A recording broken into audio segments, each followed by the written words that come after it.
Welcome back, everybody. We will start with our Indıe presentation. So first of all, we are starting with Against the Storm by Lukas Corzanowski. So I'm inviting him right now to do his presentation. Hello, everyone. Hello. If you can just give me 1 second, I will start my presentation. I don't know if you can see it. Yeah, we can see it. Okay, so I guess my time starts now, right? Yep, you can start. Okay, so I wanted to present to you Against the Storm, made by Eremite Games. We are 5 people in the studio from Wrocław, Poland. Against the Storm is a roguelite city builder set in a fantasy world where it never stops raining. We are currently in beta stage, so we want to release the game in early access in a couple of months this year, and then after several updates fully released soon. There will be public beta, so you will be able to play it. So what's Against the Storm? It's basically Banished meets Slay the Spire. So there's this huge city builder part and some roguelite elements that we added to make the game as replayable as possible. Here are a couple of screenshots. The game is run by 3 weather seasons: drizzle, clearance, and storm. Here's clearance, drizzle. Basically what you need to do, your queen sends you to settle and manage villages inhabited by sentient beavers, lizards, and humans. The city builder part is shorter than in other city builders, so the game usually takes 2 to 3 hours single play. But then we have this huge world map layer, so a meta progression part, which is more permanent. So even though your usual playthroughs are shorter, you still have permanent progression. So it's like city builder 70% and 30% roguelite. So something unique and fresh for players of games like Banished Kingdoms and Castles, but also Slay the Spire, things like that. So there are only 16 games like that on Steam. Here are a couple of more screenshots. The art style is a stylized fantasy inspired by games like Warcraft 3 or League of Legends. Here are some more cool assets made by our graphic designer. So he's one of the 5 team members working on the game full-time. We have 1 contractor as well. We only started working on the game full-time March this year. And previously it was an after hours project. So we have made 1 other game previously, and this is our first PC title. Yep, I think I almost made it in time. Thank you. Okay, thank you. So we can continue with Hyper 5 Showcase by James Peterson. Hi all, can you hear me okay? Yep, we can hear you, but we can't see you right now. Can you open your camera too? Yeah, can you see my video? And I should be sharing my screen now, hopefully. Okay, yep, we can see your screen too. You can see the screen? All right, okay, off I go then. So firstly, thank you very much for the opportunity to present. I'm Jamie Patterson. I'm the solo developer of Hyper 5. Hyper 5 is a modern take on the classic 90s arcade shoot 'em up. So I'm sure this style of game will be familiar to many of you. Essentially, you play the spaceship, you fly from left to right and must defeat the enemy. Because I use fully 3D graphics, I can present the game with a cinematic look and feel. And this allows me to tell the story of Hyper 5's battle with the enemy with real-time cutscenes. So here we see an encounter with the level 2 boss. He is my take on the giant flying robotic enemy. He's quite a tricky boss to kill off, but when you do, it's a nice reward. You get a big bang. The game has varied environments spread across 5 levels. Here we can see an underwater level. And because I can vary the enemies and the environments, that means the player needs to change their strategy of attack, and that keeps the game fresh. Shoot 'em ups are generally regarded as hard. Modern gamers are not used to dying as much as you do in a shoot 'em up. So I've introduced a challenge progression method for the game. Essentially, you complete challenges. This allows you to unlock weapons and upgrade points, and you can then spend these in the armory to enhance your weapons and your ship. And this makes it more likely that you're going to survive your next encounter. My goal with Hyper 5 is to produce a game which is fun and memorable. And one of the ways I can do this is to bring in unique boss encounters. Here we see the cephal effects from level 3. Thank you very much. That completes my presentation. Thanks a lot. Now we can move on to Kids Only Live Once. Okay. Okay, hello, do you see me? Yep, we can see you. And you should see my screen now as well. Yes, we can. Okay, You can great. start. So I will start. Hi everybody. My name is David Konečný and I'm going to present you our game Kids Only Live Once, and it will be a live presentation of the game, so wish me luck. It's a silly hidden object puzzle adventure game about evil robot who takes revenge on little unattended kids. You play as the robot himself, and your goal in each level is to endanger the kid somehow. For example, in this level, in the kitchen, you have to close this little kid to this freezer. You are in control of these robotic hands, as you can see, and you have to explore the level by them, find active items in it, for example, this cheese, and by trial and error, you should figure out the right order in which you use these items. Step by step, you are learning about the level, and you are putting the sequence of actions together until you find the right solution. So, for example, here I have to get this kit on the kitchen board, and then by loosening this this thing, I will push the kit to the freezer, and that's it. But our goal is not only to entertain the player, but also to provoke a bit. Kids endangering is a controversial theme by itself, but we are also putting we are also pointing out to a culture of influencers and some problems which are with this, which might be with this culture. As you might notice, there is always some, the parent of the kid is always some influencer or streamer, and the game sure has a potential to be talked about. The Kids Only Live Once was originally developed in 2 people in 2 days, and it won Game Hitched Gem 2021 People's Choice Award. But we didn't stop here and kept working on it after the Gem. And yesterday we released a Director's Cut edition, which is available on itch.io right now. And you can find it under this link. There is download and nice trailer. And we are seriously thinking about transforming this Game Jam project into a premium game. And that's all from me. Thank you, David. We can now move on to Smart Ways to Die.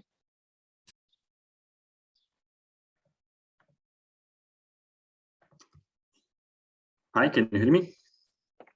Hello, yes, we can. You can start sharing your screen. Yes. Okay, we can see it. Yeah. Okay, thanks. Yep. Hi, my name is David Robin, and with my friend Jan Hruza, we created Smart Ways to Die. It was chosen by judges as winning entry of Game Hyatt Game Jam. And first, let me play a short gameplay video for you.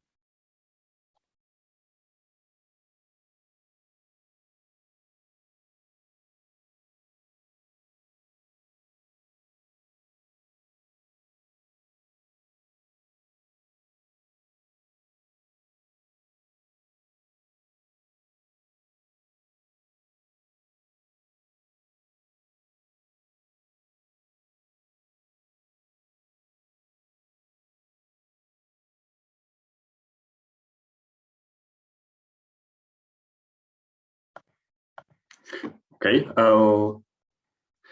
So this game was created on 48-hour game jam. The theme of the game jam was "You Only Live Once." We had inspired ourselves in an old game called Lemmings, and we created this platform puzzle game where you have to use lives of your characters to complete level and win stars. They have different abilities, and you have to choose the right path and order to win. Me and Jan, we are university students, and we took the game jam as a challenge, and it was awesome surprise to win. And I wanted to thank you for this opportunity. It was honored to present our work here. Thank you. Thank you, David. Now I will invite the judges to tell us their critiques. First of all, I would like to invite Emek Kepenek, ODTÜ Teknokent Atom Manager, and also influencer Can Sungur to join us. Hello, thank you all very much for your invitation. First of all, it's a good experience, a new experience for us to now have a look at such games and make evaluations. So it's also a great pleasure to get to know different teams from different countries. Congratulations to each and every team. All games are very successful. Of course, their genres are different. One is for a single game, single player, and some for jam games. And that's why it's difficult to evaluate all together, but still I can say that all of them are successful. And Hyper 5 indeed is a game which many fasts, many perspectives together. And I can say that it's a very successful game. And when it comes to jam games, I can say that yes, there are similar games from different countries. So I can say that there's a creativity that is high level, but still maybe there's a little bit more room for criticism. If they want to develop more for such games, they need to think a bit more thoroughly about such games. And I see that all of our participants are very young friends. I think they can improve more by concentrating on teams and maybe having teams of more concentration. The games overall are successful in my opinion.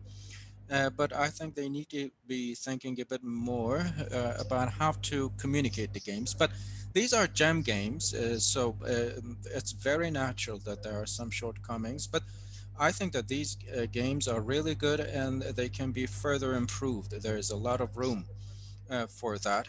So maybe in the following stages, there could be some strategies about how to play the game more easily. So it's about the playability of the games. So maybe they can concentrate on those a bit more. Against the Storm is a different game in terms of its structure. It's a very strong game. And I guess it's a PC, it's a PC game, it's different in terms of its genre. So I think the story is successful.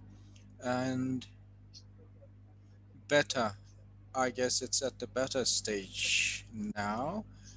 When do you think to publish it exactly? Do you have such a plan for it? So now it's on Steam, you have your team. I guess you must have made all your plans about fully launching it, the beta version 2. But these all of those 4 games are very successful and very inspiring. Thank you. I don't know if it was all right for you all. Should I leave the floor to John? Yes, please go ahead, John. Against the Storm. It's in particular interesting for me. I love the Anno series and Frostpunk a lot. So after Frostbank, such a real-time strategy like survival games, it's inspiring. It's interesting for me to see that game. So you will manage the camp, but also fight against the rain and the drizzle. So roguelike, they also have this assertions. So every time you go to the game, you play something different.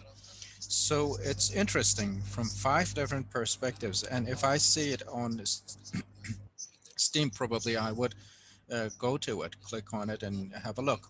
So it's very good. And in terms of the graphics, it's of good quality, one that you would expect from indie games. So congratulations. Hyper 5 is a strong game, and I like it. Interestingly, those old genres are coming back. They're making a comeback. Near Automata, I played it a couple of months ago, and sometimes remember how you can have so much fun with such basic games. So we have to see where Hyper 5 will go. But of course, having such a short look at that, you cannot tell exactly how you build using what items or what skills will be combined with what damages. So I don't know about its design in terms of mechanics. It's not possible to tell right now, but I can say that they have a very strong blue tail. So he did it on his own, very good. And kids only live once. It's a different touch. So when the influencer is doing something, you do play the game and do things for that kid. So it reminded me of some old games, but I was curious when I was having a look at that. Let's say that we will put the kid into the freezer. So what will be the next stage? Is it a criticism for everyone who does not attend their kids, or what would be the variations? This is what I wonder. Of course, this is a game, and it was produced in 48 hours. So game gems are not final products, of course. It's on one hand a very small project of 48 hours. So it's a click adventure like style, but there's a rational in it. They have a good rational. Even if they hadn't had that, rational would have been accepted. And smart ways to die. The mechanics about it is nice. So there are some puzzles you can solve with your death. So level design puzzles are very important for such games. If they want to take this design a step forward, um,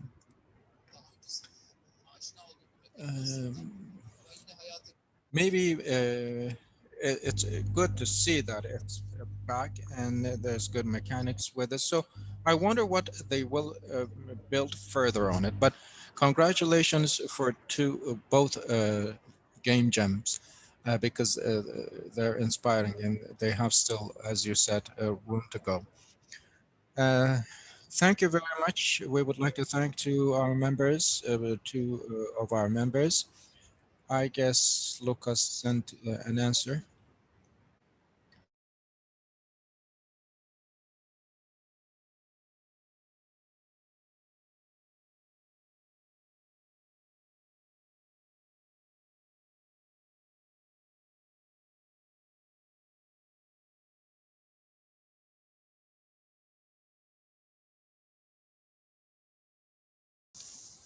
So I will share the result. Good luck, everyone. As I said in the beginning, these are different games, yes, of different genres, but still uh, Against the Storm is the favorite for our members. So Against the Storm is the winner. And Hyper 5 is in the second rank, and Kid Only Live Once is in the third place. So for you, maybe to have a screenshot maybe we would turn our cameras back on. Can you please turn your cameras back on so that we can have a screenshot of our screen? Thank you all very much for your participation. If there's anything that you would like to let us know or add, or anything that you would like to say, you're welcome. But if not, we will be ending this session. I would like to thank you all very much for your participation, and we will put these games, all of them, on our webpage, and you can also, on Steam, they say it was in Indıe it was that they were selected by Indıe. So such things you can add if you wish. So thank you very much. Thank you for your participation. I hope to see you at the next events. Okay, thank you. Bye. Thank you, guys.